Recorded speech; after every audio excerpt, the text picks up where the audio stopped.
Welcome back to Energetically You, where we talk all things optimal wellness, abundant mindset, and empowered decision-making. I'm your host, Megan Swan, a wellness coach and consultant, and the founder of Megan Swan Wellness and the Sustainable Integrated Wellness Approach. I help high-performance individuals thread more wellness into their lifestyle so that it becomes a way of life and not a check mark on their to-do list. I design custom, approachable wellness lifestyles because there is no one-size-fits-all wellness. After working with me, people have more energy, confidence from within, and ultimately make more aligned and empowered decisions for themselves. There is nothing I enjoy more than watching these transformations occur. Ultimately, I'm on a mission to empower more humans through optimal wellness. Today, I have a very special guest. Her name is Cheryl Brown Merriwether. She is the co-founder, Vice President, Executive Director of International Center for Addiction and Recovery Education. The acronym is ICARE. Cheryl brings over 2 decades of experience in corporate HR management at AT&T, addiction recovery awareness, and adult education to the International Center for Addiction and Recovery Education. As VP and Executive Director, she oversees and directs the administration, operations, and student support, serving services for ICARE's 3 divisions. Strategic Sobriety Workforce Solutions, that's where we're going to focus most of our conversation today, International Association for Professional Recovery Coaches, and the NET Institute. Additionally, Cheryl is the current 2-term president of GOSHRM. I'm not sure what that stands for. I will ask her. And active board member of Project Opioid and adjunct faculty member of the University of Phoenix.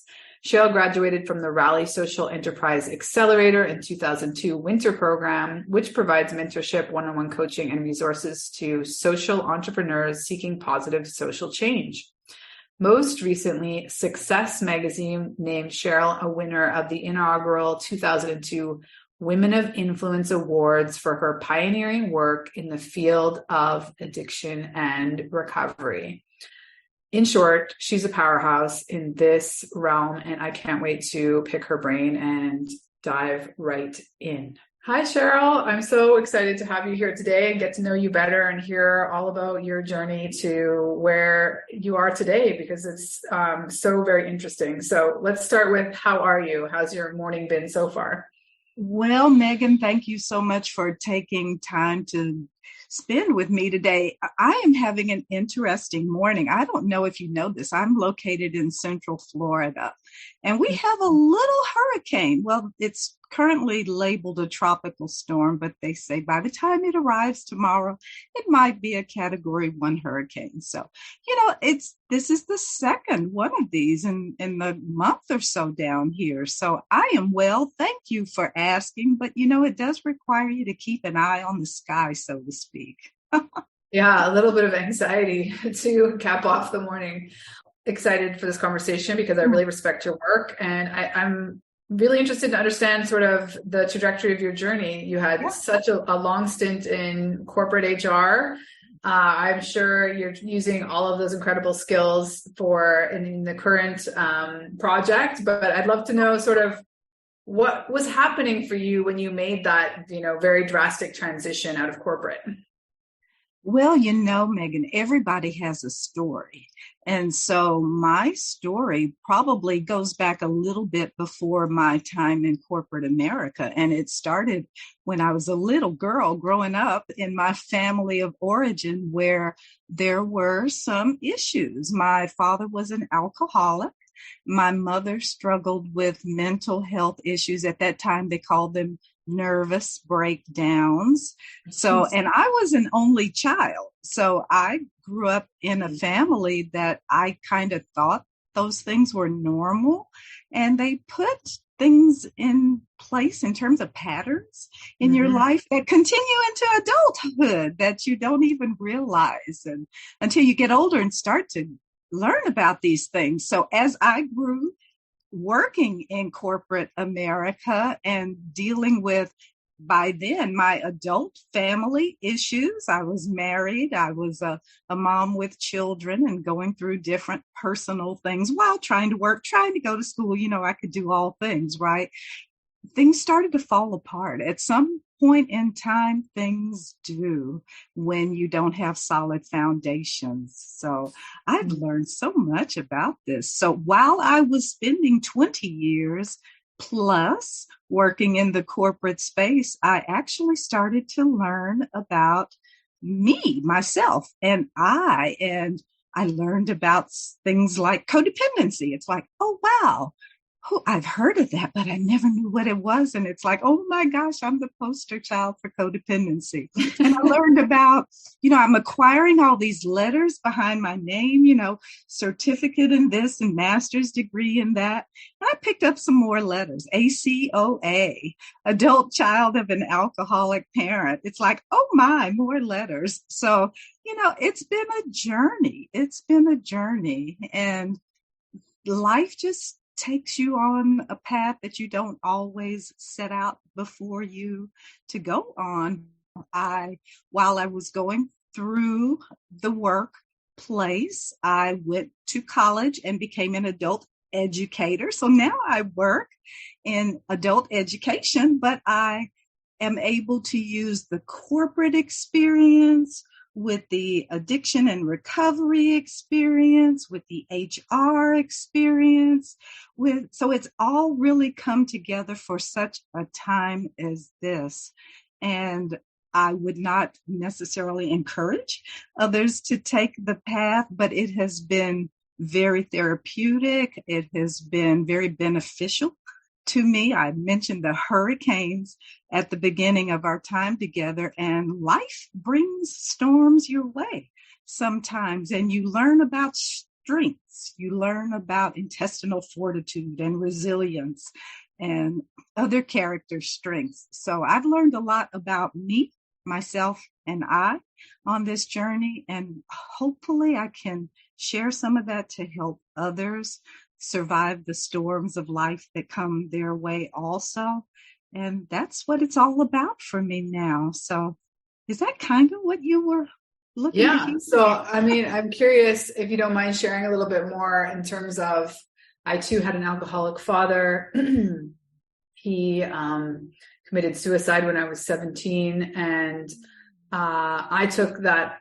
I took it on in a lot of ways, but I really kind of steeped in victim mentality for the better part of 2 decades and started to drink too much myself. And I didn't hear that in your story. So I'm curious, did you maybe seek out relationships with other people that were struggling with addiction, which I know is a common thing to do?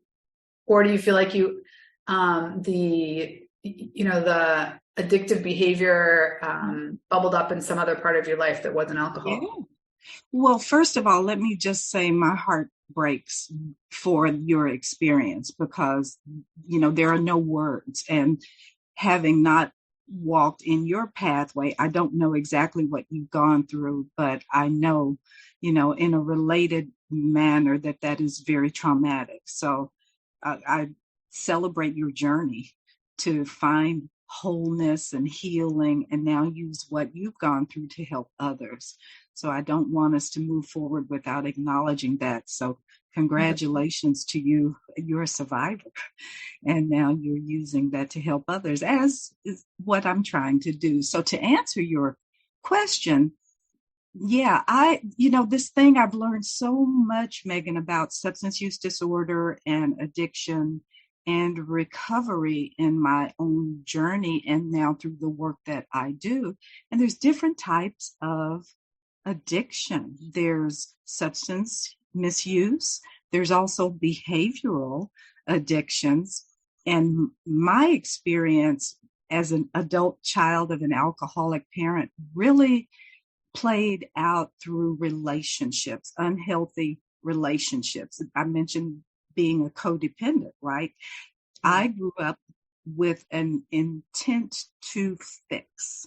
I was going to fix the circumstances of my life. I was going to fix individuals with whom I came in contact and with whom I had relationships, it resulted in me being a very high performer in almost every area of my life, in my work, in my college pursuits and education, and all the certifications and different roles that I had, whether in the workplace or through volunteer activities. But I sought to control those things that I could control, and often to excess and in unhealthy ways. But I didn't know that. I thought I was just high functioning, right?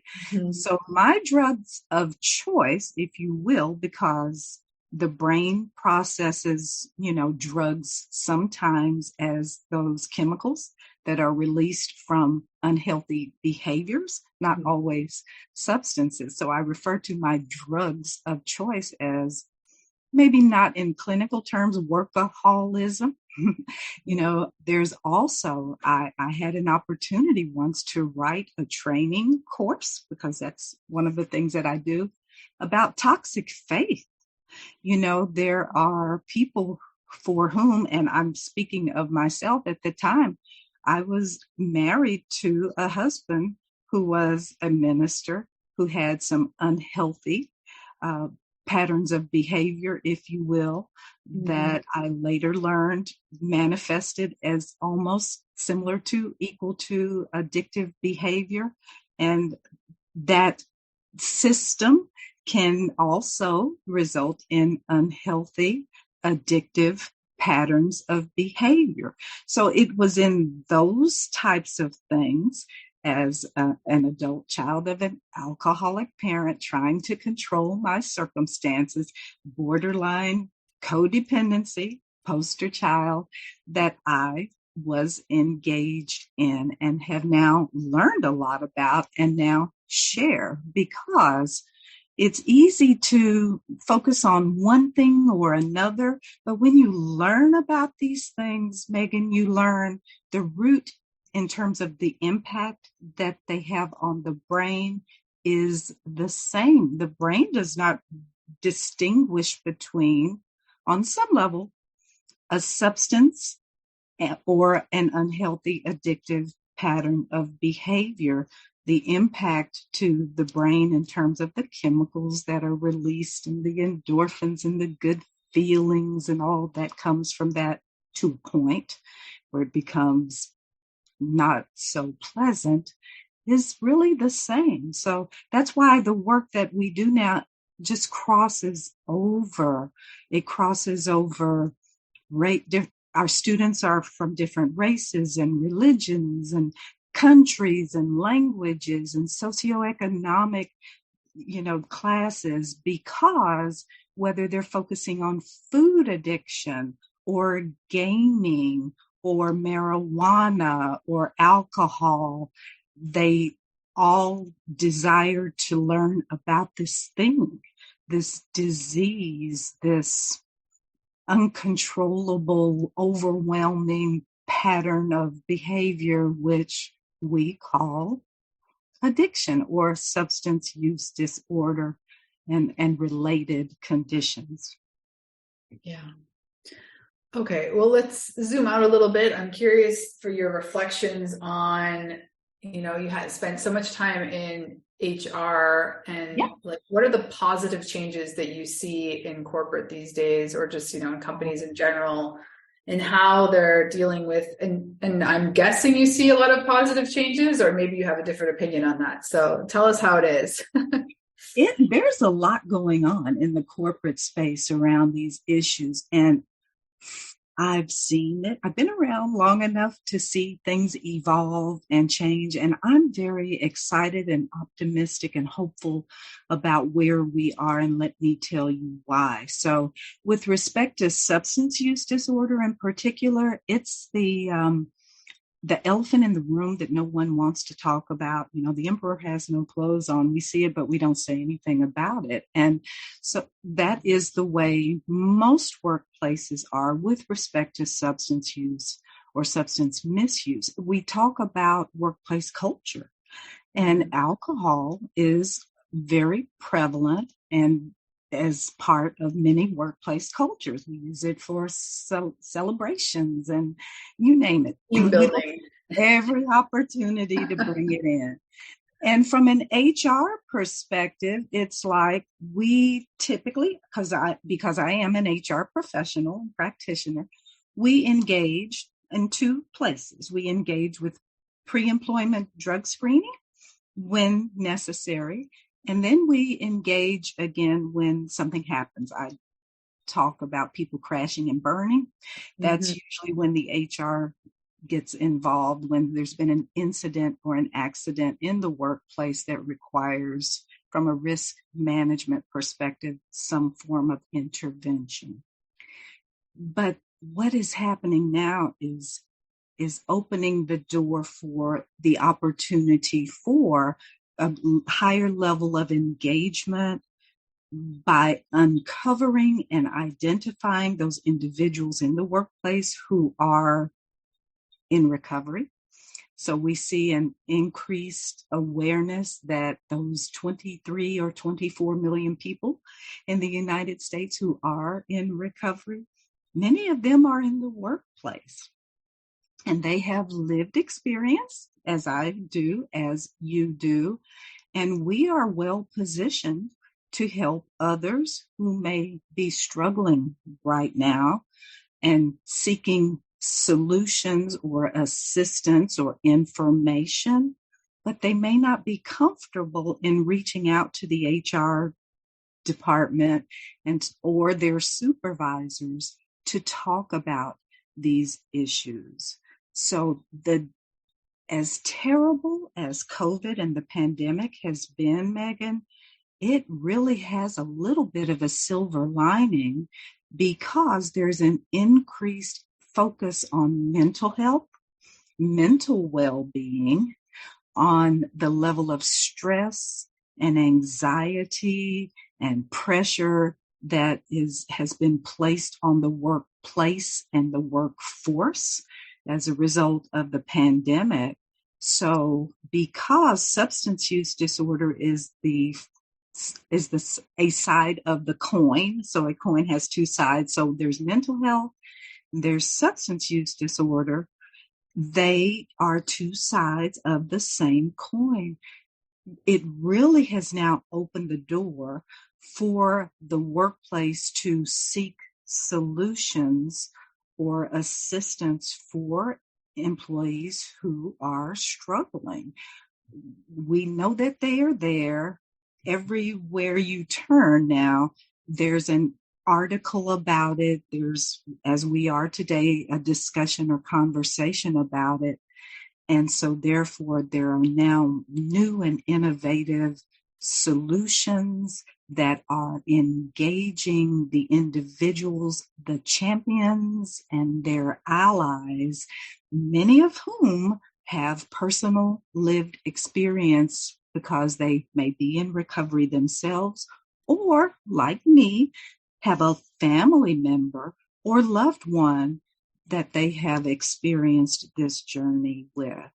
So it's a very exciting time because you can look around and see others that you can reach out and connect with that can support you to make a difference. It really only takes one person. It really only takes one person who has an interest and empathy and compassion and care around these issues. And you know, some of the greatest allies are coming from your world, the health and the wellness practitioners, coaches.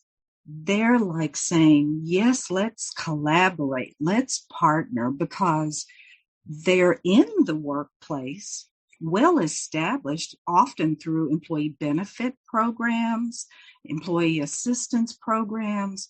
The wellness industry has a long history of making an impact, a positive impact in the workplace around employee health and well-being. But they don't know this specialty or this niche relating to substance use disorder and addiction. So they are becoming our partners.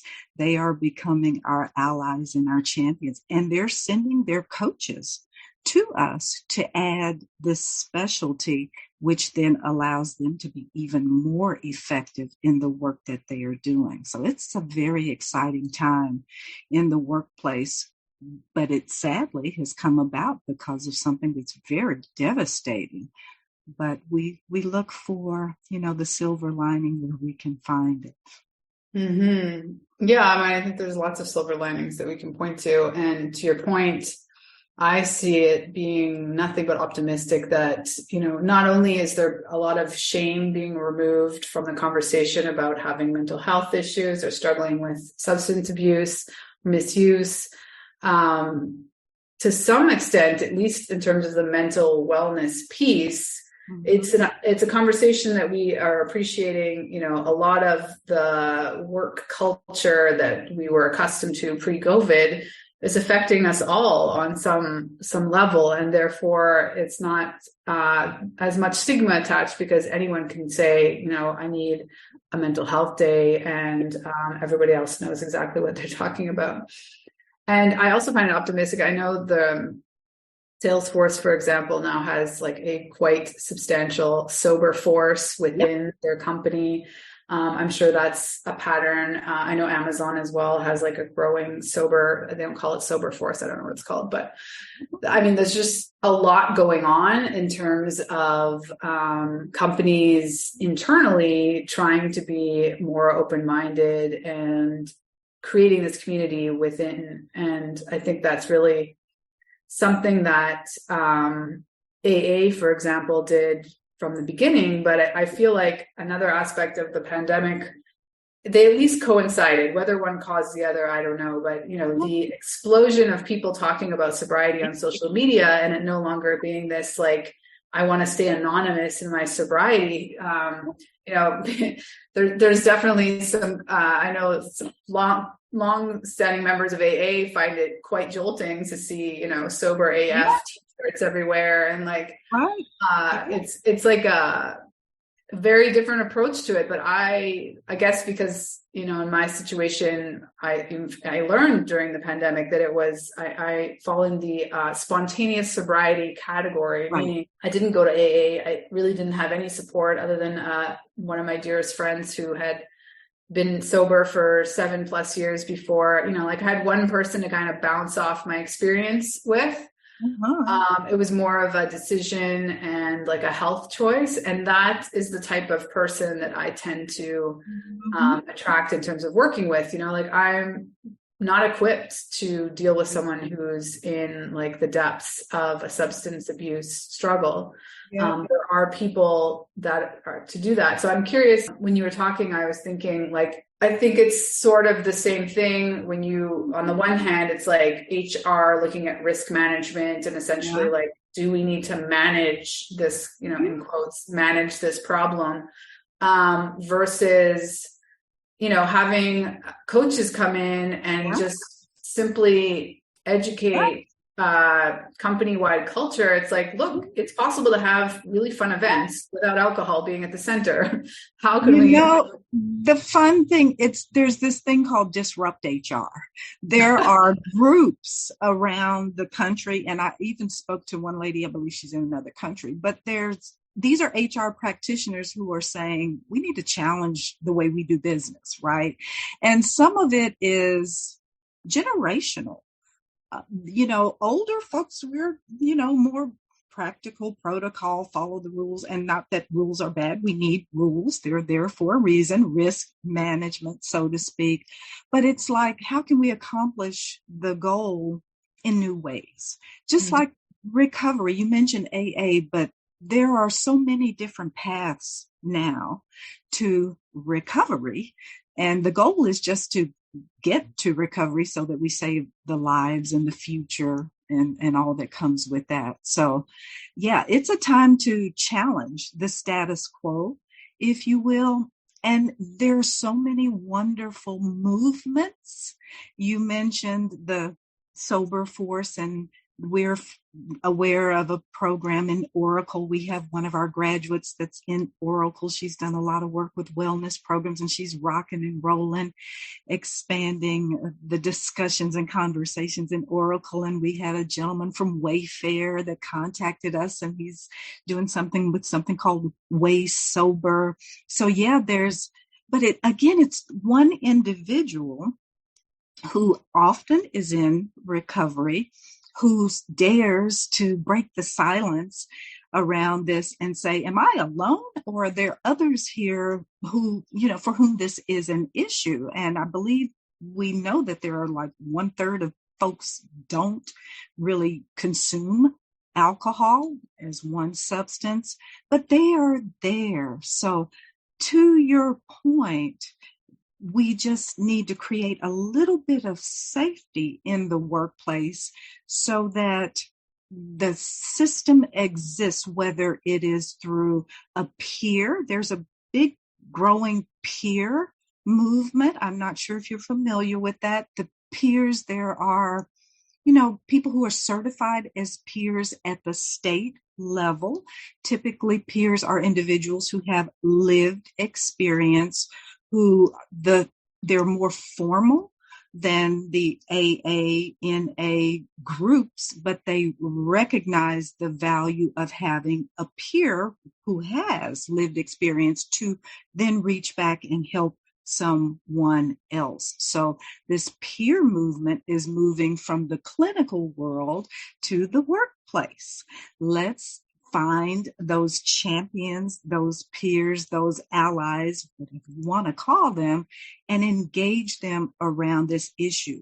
Circumventing sometimes the HR organization, just because everyone is not comfortable attaching themselves to solutions that they feel may put their privacy at risk.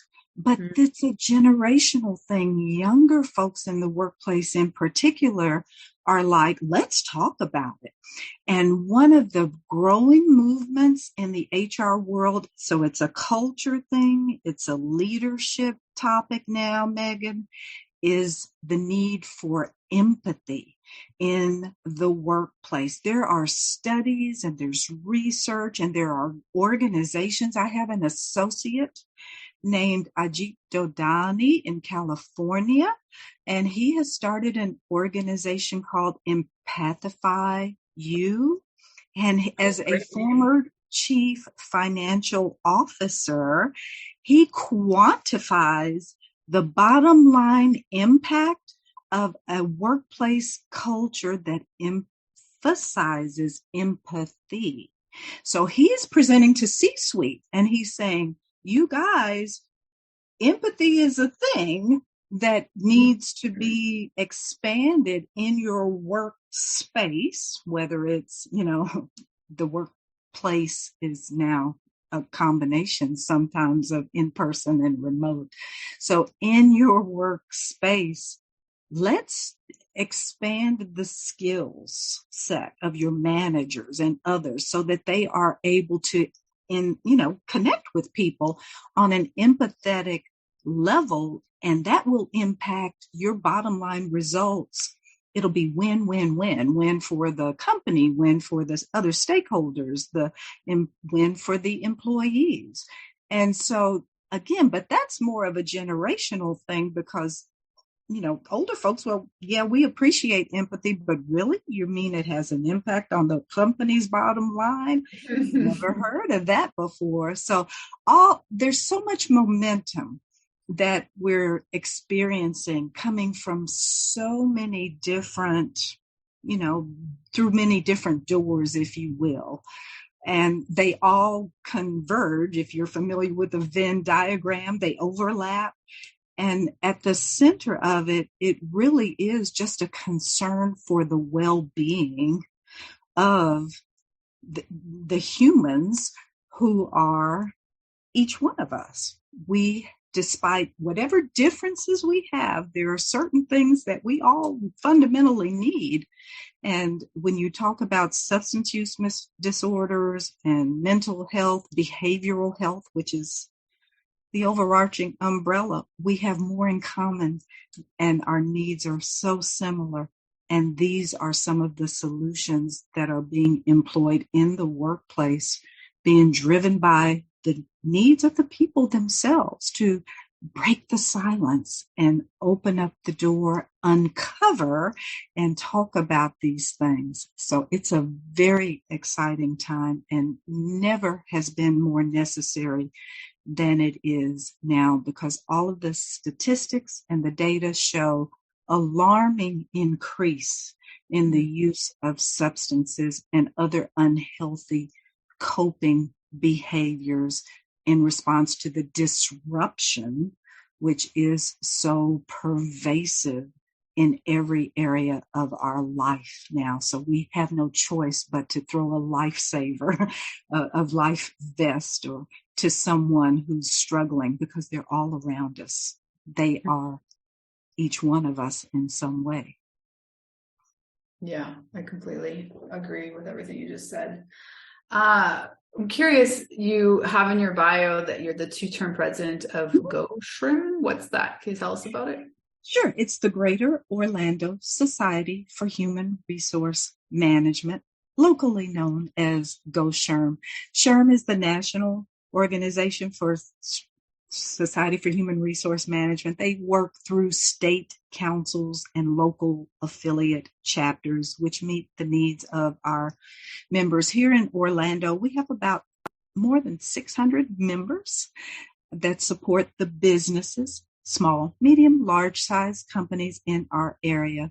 So we are members of the professional association, and we serve the needs of our members and by extension, their employers, the companies that they support, and by further extension, the communities in which we live. So I am now in my second year in that role, and it has been just a wonderful experience, in part because we've just been recognized at the state level and the national level with awards that reflect a collaboration, Megan, between the SHRM organization, the local workforce board. There are workforce boards around the country that get funding to ensure that people can find jobs. And we have an organization here called Project Opioid that has been on the front line of trying to raise awareness about opioid use disorder and the fentanyl epidemic. We've have just tremendous numbers of people accidentally dying from fentanyl overdoses. They don't know they're consuming fentanyl, and very small amounts of that will kill. So Project Opioid received a grant. The Workforce Board received a grant to provide training to the employers and the HR professionals around how to identify substance use disorder, opioid use disorder, and provide training for the HR practitioners on how to save a life. Narcan is something that is very easily administered that can be used to save a life of someone accidentally overdosing on fentanyl or other opioids. So they contracted with my organization, ICARE, to create this training program, but it was the power of the collaboration between us as an education provider, the local workforce board, whose mission it was to, support the business community, Project Opioid, which had a specialty in a particular crisis area, and then the GOSHRM, which represents over 600 HR practitioners locally. So we all came together, created an amazing program. We've trained about 100 HR practitioners in our local area and beyond. We took them through a facilitator training program that provides anyone with the knowledge and the skills and the resources that they need to deliver awareness presentations. Think, lunch, and learn. So if we give you the slide deck and train you on what the slide says with respect to this is what, your brain looks like when it's on certain substances. But we take them through, we have two versions of it, a 14-hour training spread out over 5 weeks and a 20-hour version spread over 9 weeks, where the participants just do self-study. They learn about things, watch videos, read about things, and they learn. And then they come together with facilitators and talk about this with other participants in the program. And folks get so excited about going back to their workplace and doing a lunch and learn, or doing a management training, or doing a safety break or something around some of the topics that they're learning. But it's extending the workforce, if you will. It's breaking the silence and creating safety around these conversations, which, remember, I talked about the old-fashioned way was just crisis management. Someone crashes a forklift, we're going to ship them out to EAP. We're going to, get them into treatment. But there's not enough treatment available. Mm-hmm. Out of everyone that needs formal treatment, only about 10% actually are able to get a bed, which is the term that they use. We don't have enough beds available. So we've got to back it up and provide prevention. Mm-hmm. And the first part of prevention is awareness. Let's do a little education.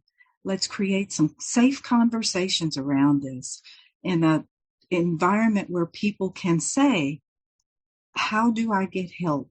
Where do I go?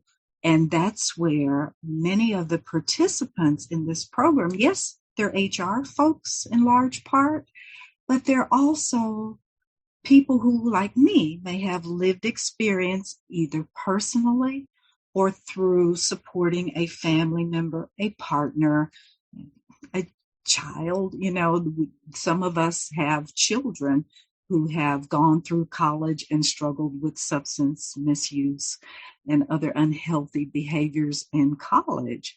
But we're here now to reach back and try to support and help others. So that's what GOSHRM has been involved in partnership with other organizations in our community. And we hope to replicate that and spread the news about that nationwide so that others can do the same thing. Yeah, no, it's amazing work. Congratulations. So if someone is listening and maybe they're either in HR, they're in recovery, if they're not in recovery, like sort of what are the prereqs for someone who wants to take a certification from ICARE? Where would you direct them if they want to just essentially start their own community within their own company? Yeah. So thank you for asking. That's a great question. And I can ask them to reach out and connect with us through our website. It's addictionawarenessnow.com. addictionawarenessnow.com. And that's where we advertise this facilitator program. And there are folks who go through the program, Megan, just to learn. They want to learn for personal development reasons about this area, if you will. Mm-hmm. And so they can get a certificate of completion. They either completed a 14-hour or 20-hour education program, but then there are those who want to become a certified facilitator and have letters behind their name, CFAA, or for those that are HR practitioners, CFAA-HR, which is the 20-hour course, which, by the way, is approved for recertification credit with SHRM. Everybody that has a SHRM certification knows that they need to get recertification credit. So they can come to addictionawarenessnow.com and sign up for one of those classes. Again, the HR class is the 20-hour version. We're offering it again in March of next year. We're just wrapping up the third series for this year. We're planning to offer it again next year. The first one will be in March. So we are enrolling folks now and after the first of the year to go through the program. But we have so many endorsements. And again, we just won a state level and national level award for it. But I love to put people in contact with people that have gone through the program. And those are the champions, if you will, who then say, this is how we're using this in our workplace. So I can connect them with other facilitators that have completed the program that are actually in the workplace doing these workshops and these lunch and learns, and others who just have a plan to do so. And the amazing thing is organizations come in all sizes, across all industries. We have, folks who work in nonprofit organizations who've gone through it, folks that are in large multinational corporations like Oracle that have gone through it and used it. And we have people that have come to us from faith communities. And I have one of our facilitators works with college students on college campuses. So it's the type of training that crosses any type of organization, small, medium, large, and across multi-industries. So, really applicable in so many spheres. So I'm curious, is it available globally, or is it really more US based? Yes, we have our training programs are in English, but because they're online, that we have trained facilitators and coaches, certified professional recovery coaches from 40 nations. And so It is amazing to participate in the experience because sometimes we can have tunnel vision and think that everybody thinks like us and everybody, looks at things the way we do. So that's why the blended platforms allow for rich discussion and idea generation from people, not only through different worldviews, if you will, but they bring their entire self to the conversation. So let me tell you my background, my story, and this is what I'm thinking. What do you think? What do you suggest? So and we keep them together. We try to keep the participants together. We have a closed private Facebook group and a private closed LinkedIn group. So whether you prefer one over the other, we are there to support you with ongoing networking opportunities within a community, within a tribe,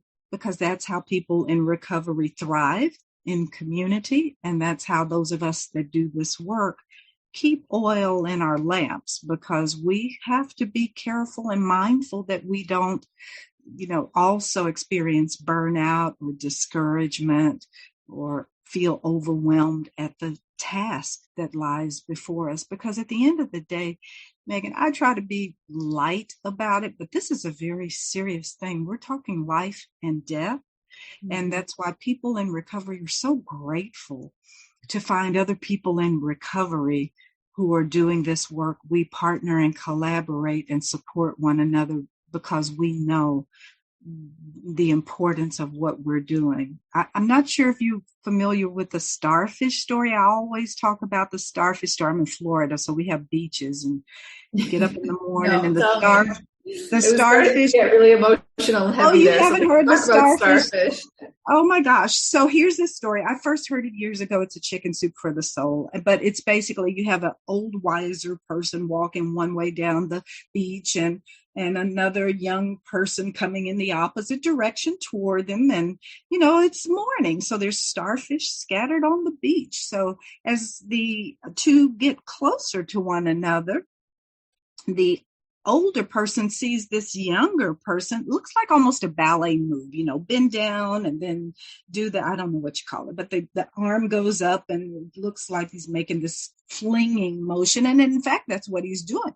He's flinging starfish one at a time out into the ocean. And this older wise person says, my goodness, as they get close to one another, what are you doing? And it's like, well, I'm saving these starfish one at a time, throwing them into the ocean so they don't burn up and dry out when the sun comes up. They'll die. And this person says, just look around you. There must be thousands of starfish on the beach. What in the world possible difference do you think that you're making? And the young person bends down, picks up one starfish, throws it out over into the waves and says, well, it made a difference for that one. And that is the work that we do in recovery. The problem is massive. There are millions of people suffering and dying. It is a nasty thing. It is horrible. But there's so much hope that we have if we make a difference in the life of one person. Because if you save one individual, you're transforming that person and by extension, their family, by extension, their workplace, a broader community. Maybe it's a faith community or, just future generations. Because as an adult child of an alcoholic parent, I know the devastating harm that can come from that unhealthy pattern. But I also know that pattern can be interrupted. It can be broken. It can be changed. It can be reversed. And then the good that can come from that transformation can inure to future generations. And for example, the work that we're doing, Megan, we're impacting countless people through just our conversation and the work that you do ongoing. So that's the starfish story. You can Google it. It's Well, thank you so much, Cheryl. I think that's a beautiful place to leave this off. And we'll have all of the links that you mentioned and a few that you didn't in the show notes for people that want to reach out and connect with you and learn more about the incredible work that you do and the certifications that you offer. Any sort of parting words beyond the beautiful starfish analogy? I think it's classic. Oh, thank you. Well, it's not mine. I borrowed it, but I probably embellish it a little bit more. But it's powerful. And so my closing word is just that it only takes one person. It only takes one person. And that's why the peer movement is so powerful. That's why the Sober Curious movement is so effective and is growing, because it creates a voice. It gives a voice to an individual who otherwise would be hiding or covering or not safe to even ask for help. So if we can just begin to take the baby step and create a conversation as we are having today with one individual, that carries me through my day. Our conversation today carries me through our day, carries me probably through the week, because this is so much fun. So I thank you for the opportunity, but I encourage others to, you have to use wisdom and look around, but we're there. There are so many of us around you. And if you can just take the first step, the first time I told my story, I was terrified. But I was in a training class and the facilitator said, we're talking about diversity here. Does anybody have a diversity story they can share? And another subject for another day, but I was adopted as a child and I am biracial. So, that classifies as, a diversity story, but I had never shared it. Because there's a lot of shame. You mentioned the shame and the stigma. And from certain generations, being born out of wedlock was like not a good thing. There's nasty words that people say, that people say about those kinds of things. But I dared to tell my story in a small group, and it just broke things down. And someone said, oh, first of all, thank you for sharing that. It took courage. And then let me tell you my story, or let me tell you I know someone, or let me tell you in my family. So that one opportunity to break the silence, if you will, opens the door for others to say, me too, me too. That was the power of the Me Too movement, wasn't it? Me too, me too. So that's the takeaway. It's just, of course you have to use some discretion there, But if you can reach out and connect and share just a little bit, it will build your confidence, it will build your competence, and it's like the ripple. You drop a pebble in a pond, and it creates the ripples. Well, that's what telling your story does in the lives of others. It creates a ripple effect for others to say, me too, me too, me too. And that's the momentum that we're trying to create. So I welcome the opportunity to do whatever I can to support you and or others. Just reach out and connect with me. We'll make it happen. We'll go save some lives. Amazing. Thank you so much, Cheryl. I look forward to being in touch and sharing this beautiful conversation we had. I think you're right. It's going to touch at least one life that it needs to touch, if not multiple. So we'll be in touch. Thank you. Thank you so much. Stay well, stay safe. Now I'm going to go batten down some hatches from a storm coming my way. Bye. Thank you so much for being here. I appreciate you, and I hope that you enjoyed this conversation. I would be really appreciative if you feel so called to support the show by either subscribing to the show on your favorite podcast platform, leaving us a review, and passing this episode or another favorite episode on to a friend. I hope you have a beautiful week wherever you are in the world. Sending you my love.